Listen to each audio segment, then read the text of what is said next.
Where's the beginning? Oh, he was normal. Just a normal boy. He had fun all the time. I remember my parents, who were conservative, to say the least. We weren't bad kids, and we didn't hang with gangs, and we weren't into drugs as teenagers and through high school. There were no drugs in my high school experience. Had no problems. Okay. No problems at all until Warhol and drugs. Paul's first job, as I remember him telling me, was to assemble a Honda motorcycle that was in a crate, and told me he was very excited. He thought he had met people that were going to lead towards his future, that he had a future in entertainment, in advertising, in movies, in pop culture. What I got back from Paul on the phone and conversations while he was in New York and I was not there was that he was right on the cusp of where he wanted to be. He felt like he was headed in the right direction. He was excited about what he was doing, but he knew it was dangerous. We didn't know then what Andy Warhol was or anything. The enchantment, the desire to be a Mick Jagger or Keith Richards or a pirate or a fantasy person became real for him and for a lot of people during that period of time. And here's a nice young boy, and these guys are all weirdos. He became Paul America overnight. And he was in with Andy Warhol. Yeah. Well, Andy Warhol ruined a number of young people. He had a lot of girls and a lot of boys, and all on drugs, and he was trying to make movies with them and all that stuff. There was music, there was drama, there was filming, there was drugs, there was sex, there was rock and roll. It was everything that anybody that was in the entertainment industry or in pop culture at the time would be attracted to. He had them, giving them drugs all the time, and he would take movies of them in the swimming pool. Sex, screwing in the water, and it was, Paul would come home and tell us about it, but anyway. I felt that Warhol promoted a wide open, uncontrolled, boundaryless environment intentionally. His cameras were rolling. Andy Warhol had all these kids under drugs.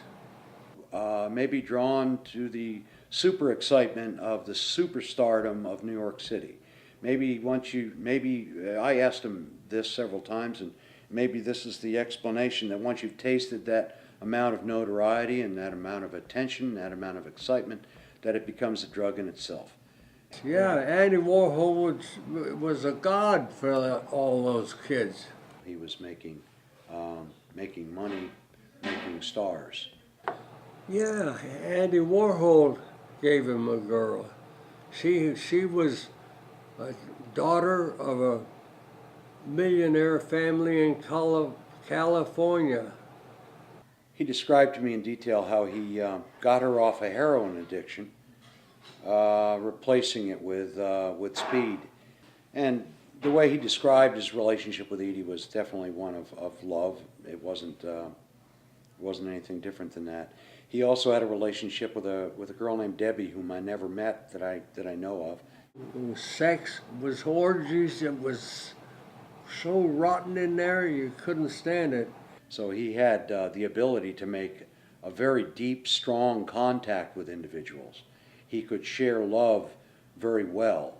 He could express his emotions very well when he was given the chance, and didn't need to be on drugs to do that. I saw this happen throughout his life, where the real essence of Paul was somebody who had a tremendous power, tremendous compassion, and a tremendous ability to love and care for people.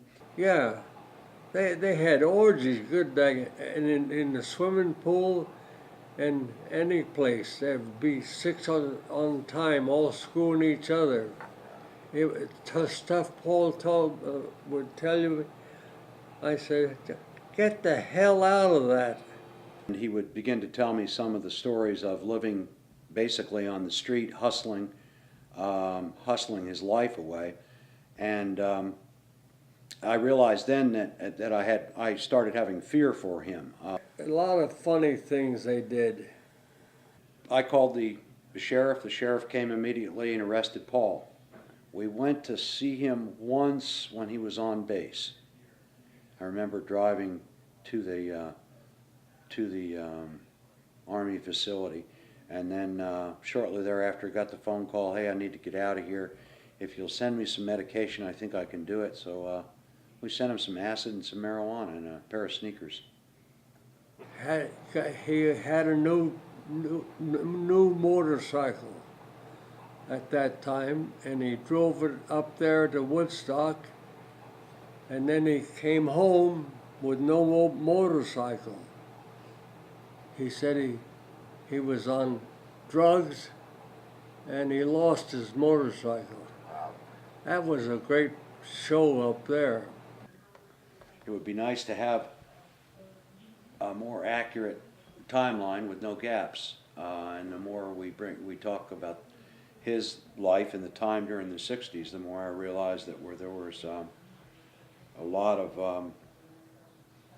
there were a lot of periods where we didn't remember what was going on ourselves. Mm-hmm. That was the roaring 60s, is when that all happened. He would visit family on a pretty regular basis, just stopping in, seeing how everybody would do, and then when it got uncomfortable or he got bored, he'd take off. The next time I saw Paul, he had arrived unannounced at the commune I was living at in Brown County, Indiana. And he was in relatively good shape. He was coherent and cleaned up and not on anything, and had been working and was just curious as to what I was getting into, the next phase of my life, and he stayed on in Brown County. He had this driven obsession with continuing to the next hustle, the next deal, the next event, the next chapter.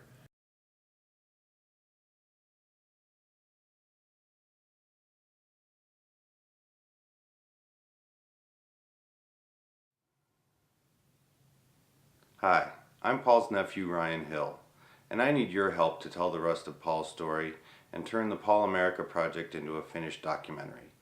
Please visit my campaign on Indiegogo.com and give if you can. Thank you.